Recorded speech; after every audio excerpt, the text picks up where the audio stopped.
Welcome, everyone.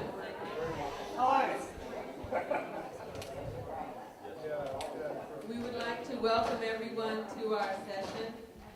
That would be very exciting.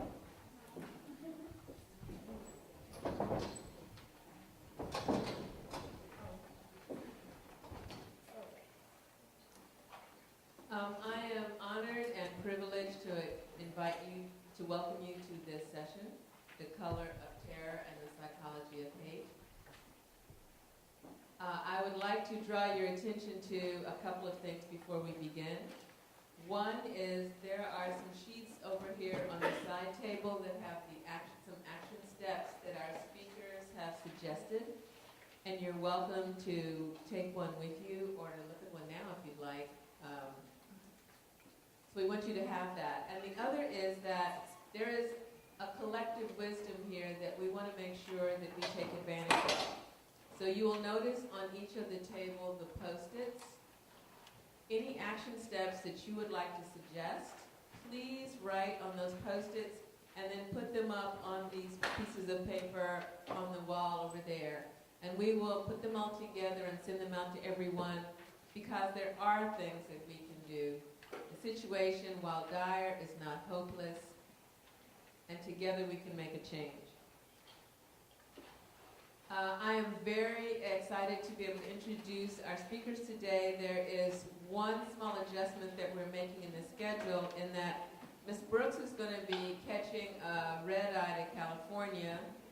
She heroically came in on the train today, and then she's going to fly out to California, so she's going to have to leave before the end of our session.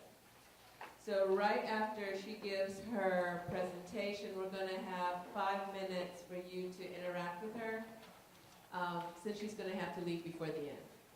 And then we will have our final two speakers and then the kind of cumulative Q&A, if that's okay. Okay, so without further ado, it is my pleasure to introduce Ms. Lecia Brooks.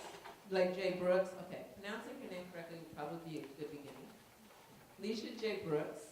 She is the Director of Outreach at the Southern Poverty Law Center in Montgomery, Alabama. She is a national spokesperson for a civil rights organization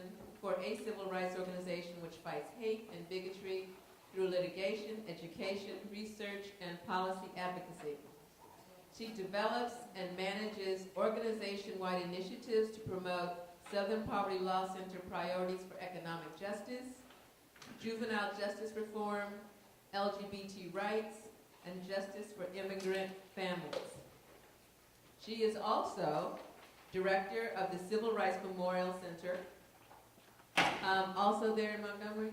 Yes. Also in Montgomery, Alabama. She has been the director for Mix It Up. She is the founder and consultant for Diversity Matters in Los Angeles, California. She was in the elementary education program at National University in Los Angeles. She has a Bachelor of Arts in Political Science from Loyola Marymount. And she did foreign study, and I'm just so jealous, but this is kind of irrelevant to the intro. She did foreign study at Schiller College in Heidelberg, Germany, and in Madrid, Spain. Go you. She's a board member of the Alabama Civil Justice Foundation and a board member of the Aid to Inmate Mothers. I bring you Ms. Brooks.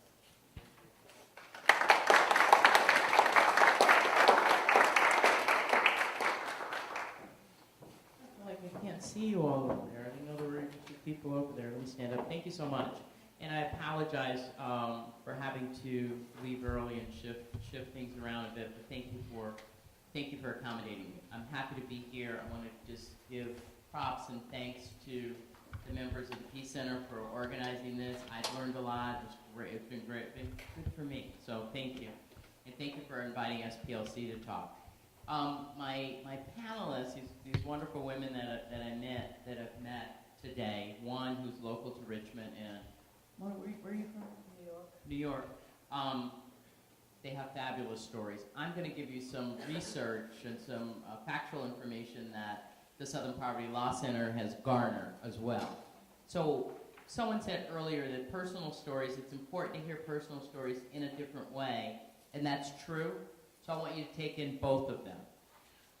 First fact that I want to share with you is that even though the death toll in the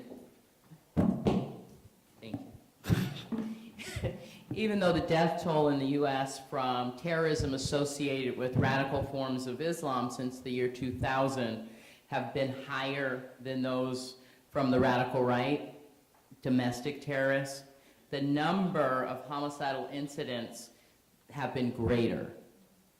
That is to say, the number of homicidal incidents of domestic terrorism in the United States post-2001 have been greater from homegrown domestic terrorists. Okay? From 1990 to 2014, far-right domestic terrorists were responsible for 4 times as many ideologically based homicidal incidents. From 2005 to 2014, the ratio was 3 to 1. Now, as I told the other group, I'm not trying to kind of have a contest here and see who's worse. I'm just pointing out the facts. One we hear about, one we don't hear about as much. So it's important to note that. And it's also important to note that the truth of the situation is that domestic terrorism has occurred or has been present in this country since the beginning. So this is not a new phenomenon. It's something that we don't often talk about, but the Ku Klux Klan was the original domestic terrorist group, in case you didn't know. And they formed and were founded right at the end of the Civil War.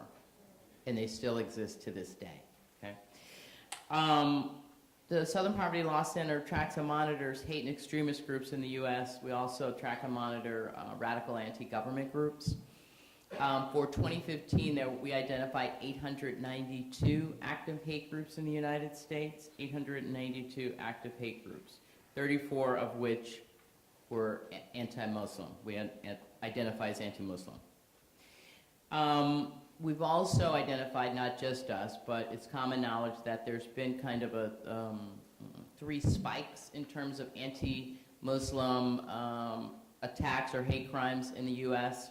The first was post 9/11.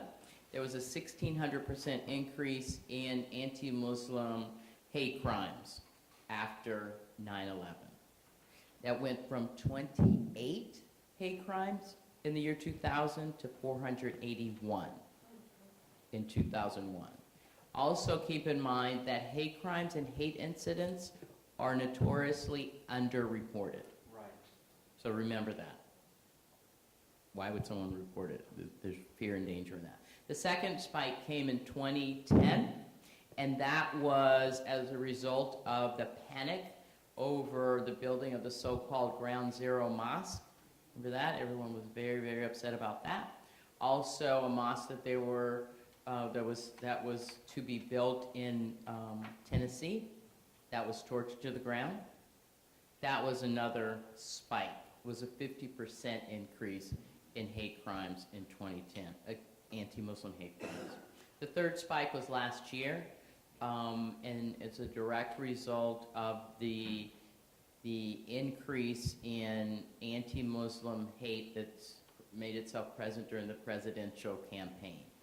And I would say that it certainly started with Donald J. Trump, entering the race, but he has made it okay for others to follow suit. Even though he is the Republican nominee, I'll invite you to remember that when he called for a ban on Muslims, the other people who are running for the Republican nomination also agreed and co-signed on that. So it's not just him. It's important to remember that this increase in these numbers are not just numbers, but they represent kind of real things that happen. Those different spikes in hate crimes represented 12 murders, 29 physical attacks, 50 threats against individuals or institutions, 54 acts of vandalism, 4 acts of arson, and 9 shootings or bombings. 9 shootings or bombings. Those are numbers. We talk about numbers, and it's important to remember numbers and the data, but I also think the personal stories are important. I also feel like it's critically important for us, people who don't identify, who are not Muslim, to do the work for ourselves and not depend upon people who are Muslim to tell their story and share their pain with us all the time so that we can get it, right? The information. So I'm happy to share it with you. 2 days after the Paris attack, a University of Cincinnati pre-med student wearing a hijab had to be snatched out of the way of a car that was accelerating toward her, its driver honking and calling her a terrorist.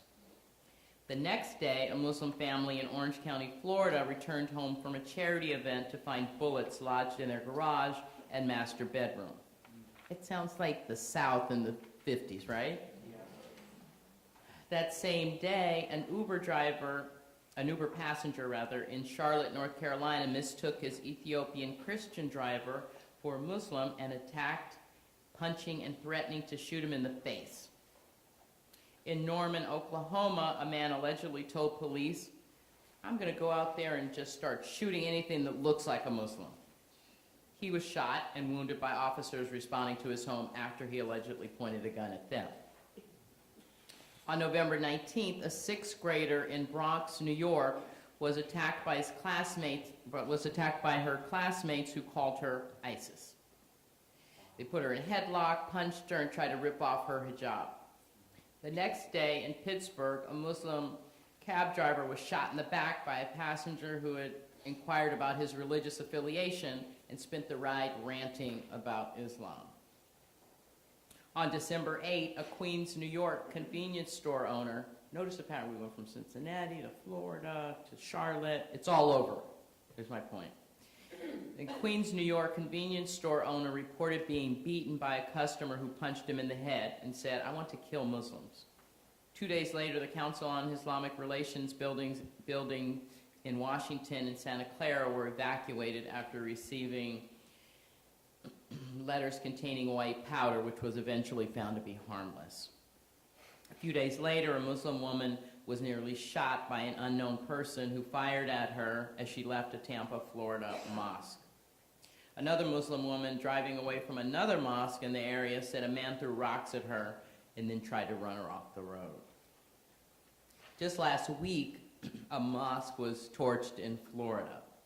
Now, these stories are not often shared in the mainstream, but what is shared in the mainstream is this false narrative that would have you believe that Muslims are terrorists, right? This conflating of the two. This conflating of Muslims with radical Islam.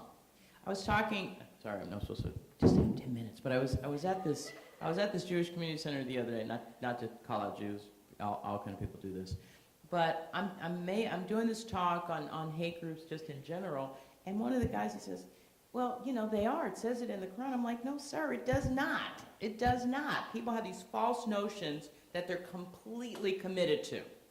One of the action steps you could do is to be completely committed to breaking that stereotype. Every time you hear it, stop it. Don't let it go. And don't say, "Oh, that's just so-and-so," and "Oh, you know." Stop it. Speak up and stop it, because if there's not a counter-narrative, it just continues to grow. And that really is on us. That's not on Muslims to do. Another example, and then I'll stop, that I wanted to share with you, in addition to, connected to Mr. Trump bringing anti-Muslim rhetoric into the mainstream and making it okay, is this kind of growth cottage industry that my new friends were talking about in terms of anti-Muslim groups. It's a cottage industry, and it pays well. People are paid to be kind of these speakers. There's a group called Act for America. They're the nation's leading anti-Muslim organization. They just had a conference, a 2-day conference in D.C. They gathered to demonstrate, this gathering demonstrates really how far Islamophobia has penetrated the mainstream. Their founder, and remember this name because if you ever hear it, you want to challenge anything that comes out of her mouth. Her name is Bridget Gabriel. One quote from Bridget is, "A practicing Muslim who believes in the teachings of the Quran," okay, if they're a practicing Muslim, they probably believe in the teachings of the Quran, Bridget. A practicing Muslim cannot be a loyal citizen to the U.S. We think perhaps this is the person that influenced Donald Trump's tirade against the judge in Indiana. She also said a practicing Muslim is a radical Muslim. This was a 2-day conference in which this group, Bridget and her friends, were able to hold legislative briefings in the Capitol building. Legislative briefings are when your elected officials come and listen to supposed facts about a threat of the threat of domestic terrorism, and they're hearing from these Islamophobes. 10 lawmakers spoke at the gathering, including Senator Ted Cruz and Representative Peter King. Most troubling was a talk by retired Lieutenant General Mike Flynn. He was recently named an advisor to ACT's board of directors, but he's also Trump's national security advisor. Flynn has likened Islam to cancer.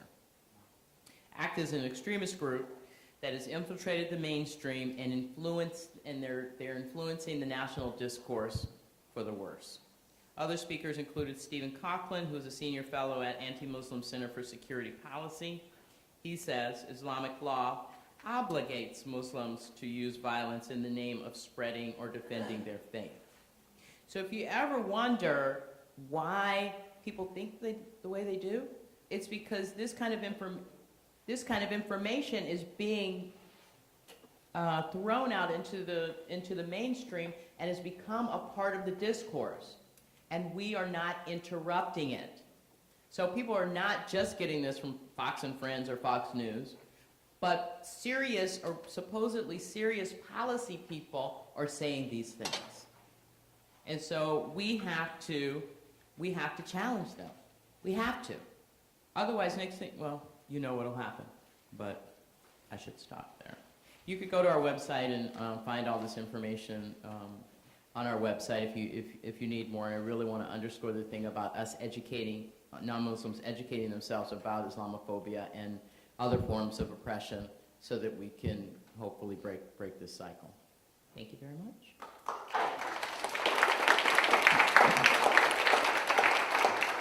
Sir. Yes, sir. If you look at the Ku Klux Klan, you could say it's a religious group. But if I was from Japan or something and just moved here in the 8th grade and learning U.S. history or something, I've never heard of them, and I've really never heard of Christianity, I'm starting to learn. And I might think Presbyterians and Baptists and so forth are the same as the Ku Klux Klan, but they're not.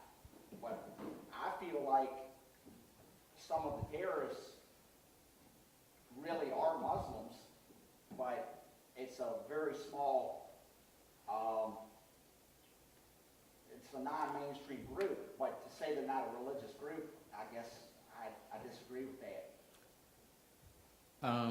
I don't recall the point where I said that, but I don't recall what you're calling me out on. But let me say this: that every religious group has some extremist element to it. Okay. What does not happen in this country is that Christianity is not vilified. Right. And you're absolutely right. Klan members identify themselves as Christians. Yes. These Islamophobes identify themselves as Christian. Right. Pastor Terry Jones in Florida, Dove Ministries, who did the burn the Quran Day, Right. identify themselves as Christian. Right. But we don't vilify a whole group. We don't vilify Christians or call them out, right? Right. And we identify them as an extremist element. Okay. And don't conflate the two. Okay. So what happens with Muslim or people who have bastardized Islam Yes. is that now it just becomes the norm, and that's not true. Okay. And We don't do it with Catholics. We don't do it with any other religion. Right. And you're exactly right. We have to, when we hear cousins or anybody say this, we need to correct them. Mm-hmm. Well, I tell Christians all the time, get it together. Your people out there are crazy. Get it together. And I need to point out, and I apologize for this, these are going to have to be really short, focused questions because we have to also jump back to our other speakers. So. Yes, and you were focused, and that's why they should. Give me the mic. Go ahead. I am a supporter of the Southern Poverty Thank Law you. Center. I think you do terrific work. I understand you've had some program. Could you just speak briefly about Teaching that? tolerance is the education educational piece. We put out anti-bias curriculum and anti-bias lessons for teachers. We just published, or recently published, the Trump effect.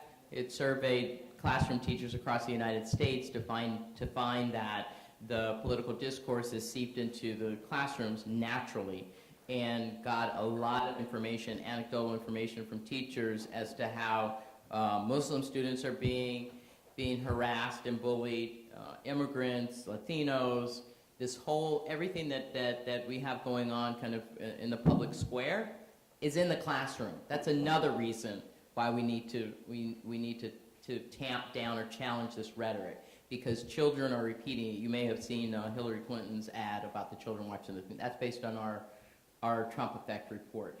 The thing is that this is going to be with us beyond the election. And we are responsible for fixing it. We are responsible for making sure that our schools are safe and inclusive for all students. I heard him say earlier, Mona was saying earlier about your child, and we should not, every child should feel safe and included in schools. That's on us. That's right. That's on us. So if we don't challenge it, we're saying it's okay. Sir. Just as the last comment you made, when Mona was saying that earlier, I was thinking back to my own experience, integrating schools. And it seems like we need to talk about the commonality of all of this, racism, homophobia, Islamophobia, and see it as a coalition, coming together to fight this, because this is the othering. I completely agree. The unification of the other. I agree, yes. We certainly have a history of demonizing and other, making whoever the other. And I'm all about coalitions coming together.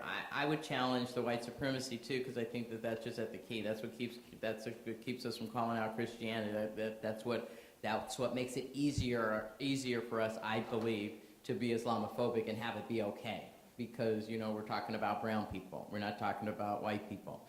So there's a lot of connections to be made. Even I was thinking about that earlier when you all were talking about national security and all that, and talking about how the democracy has changed. And I'm thinking, well, where have I lived? You all were talking about some place that never existed for me. Like you talk about this country like there was a point in time when everything was cool. I don't remember. I mean, seriously. So connect all the dots, as we're looking at oppression, connect all the dots, and don't create a false narrative, false narrative of what is and what was. Always been some stuff in this country, always. Don't forget. Maybe two more questions, please. We had a faith club in the part of town where I live, and it happened to be all women. We were open men, but it was a bunch of women who got together from lots of different states, and we met and read that book, The Faith Club, which I love to do. But we became friends, of course, but we were from diverse religious and cultural backgrounds.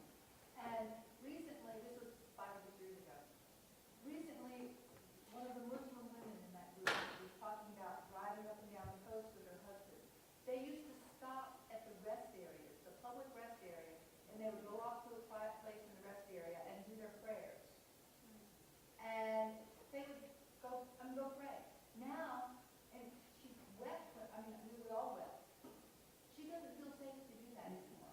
So just as we're calling out our children and all, we need to be aware and protect and support our Muslim friends as they go through this. And I guess I did my part. Thanks for the action step. Last one. Somebody had a hand up over there. Oh, I was just, one of the narratives that I have the most trouble dealing with is the one that says that Obama's presidency has made our racial divide worse. And I'm 71, and let me tell you, it ain't, no, that is not Mr. Obama's issue. But it's hard for me to actually challenge that, to talk about it. I don't quite know what to say other than speak from personal experience. You could start there. Talk about your experience of the world. Okay, thank you very much. Oh, thank you so much. The mother of the late Mohammed Salman Hamdani, a 25 first responder who sacrificed his own life trying to save others from the World Trade Center on September 11th. Salman's heroism initially went unrecognized, and in fact, several news sources speculated that Salman himself may have been one of the perpetrators of the attacks simply because of his faith. In the wake of the media's bigoted mischaracterization of Salman, Mrs. Hamdani has become a tireless advocate of his legacy and for the civil rights and civil liberties of Americans of all backgrounds. Mrs. Hamdani has been given the Betty Shabazz Award for Peace and Justice and Civil Liberties by Women in Islam, the Pursuit of Justice Award by Queensborough President Linda Katz, and the Noor Khan Courage Award. Mrs. Hamdani. Hello, everyone. Thank you for having me again for this. This is the third session. Yes, and I am, I'm a happy person. All right, so for this session, I had few talking points, but those were stolen by someone from the Southern Poverty Law Center. So that goes. So I will talk about, on the receiving end, how the American Muslims were subjected, especially the children under the age of 10 when 9/11 happened, and where they are right now in their life. So I have a cousin, and she lived in upstate New York, and her kids went to school, a girl and a boy, and they were traumatized. They were called terrorists. You don't belong here. So she first relocated. She changed her school district. She relocated. And then after, that did not work either. So finally what the kids did, they changed their names. So Fatima, such a beautiful name, Fatima became Myra. And Saad became Ryan. And to this day, they get upset if we call them by their birth names, because it's difficult to, readjust because, And where they are in life right now, they have an identity crisis, both of them. She's a law graduate now, and he's in medical school, but they have become introverts, And there is another group of children from my husband's side. They were also young at the time, and they were in Queens, in New York City. So in the Muslim culture, especially Pakistani, Indian Pakistani culture, we go by the second name. In America, you go by the first name. So in the first name in our culture identifies the sect, Shia or Sunni or, Sufi. So don't be surprised if all the Muslim doctors are Muhammad, because their first name is Muhammad, but we go by the second name, or Sayyid. So these kids, three of them that I know, three of them, they took their middle names. So one child's middle name was Adam, which was fine, but the other one's was not so good. So he told everybody his name is Mike. And this is when he was like 7 years old. Now those kids, they are adults. The boy has become an NYPD cadet, an NYPD officer now. Ahad has become an NYPD officer, and for his term paper in college, he wrote an essay. And in that essay, he wrote that he was ashamed of being a Muslim at that time. And now he's more ashamed. Why did he not speak up at that time and stood his ground? So, and the girl, his sister, she is still suffering from PTSD. She still misses her brother, my son. She wants to be involved in all the 9/11 activities as much as she can, so I am supporting her. So when we were listening to the father of 4 kids who became military, and the PTSD, so it's a generation that has grown up, and we need to, look out for them. And the last one, that is, the discrimination that is going on in the schools.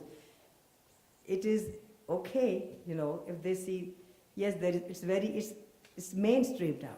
The anti-Muslim hate and, the targeting of Muslims, whether it's a mosque or vandalizing a house or a child or an adult or in a school, it has become acceptable.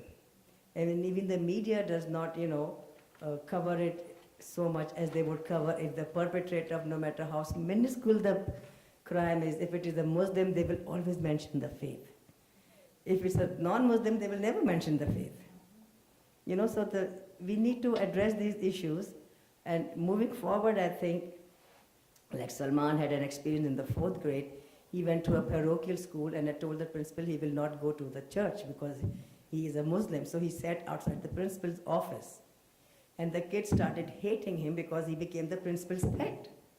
Now how to get back with Muhammad? So they told him, he comes home one day and says, Mama, I don't want to go to this school anymore. And I said, why? Because they all told me that you are not a Catholic and you do not belong here. So they were displacing their anger on him because he had become the principal's pet. You find something to dig into someone else, just to get even. So I said, okay, don't worry, I'll go and address it. And I apprised the principal of the situation, and she said, okay, Ms. Hamdani, I'll take care. And the next day he comes home and says, oh, I need a Quran, I need to bring it to the school tomorrow. I said, why you need the Quran? They told you not to come to school, and what happened? Oh, our social studies teacher told us to bring their books of it to all the students. So he got his diversity lesson in the 4th grade. That is the exposure that we need to have. Everybody sitting in their own bubbles, interfaith events and exposure. Like I said, we are not, what can I say, a phantom. The Muslims are not a phantom. They're like me, they're like Mona. We are normal people, we are American. And like I said, if you cut, we feel the same pain and the blood that flows is the same. So united we stand and take a step. Thank you.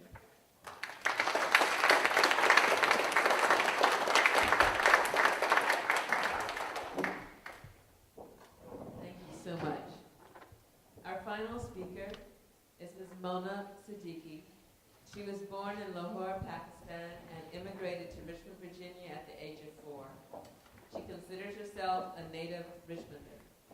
She completed her bachelor's degree from the University of Virginia in Foreign Affairs and Middle Eastern Studies, and then graduated from the University of Maryland School of Law in 2001 and practices law in Virginia.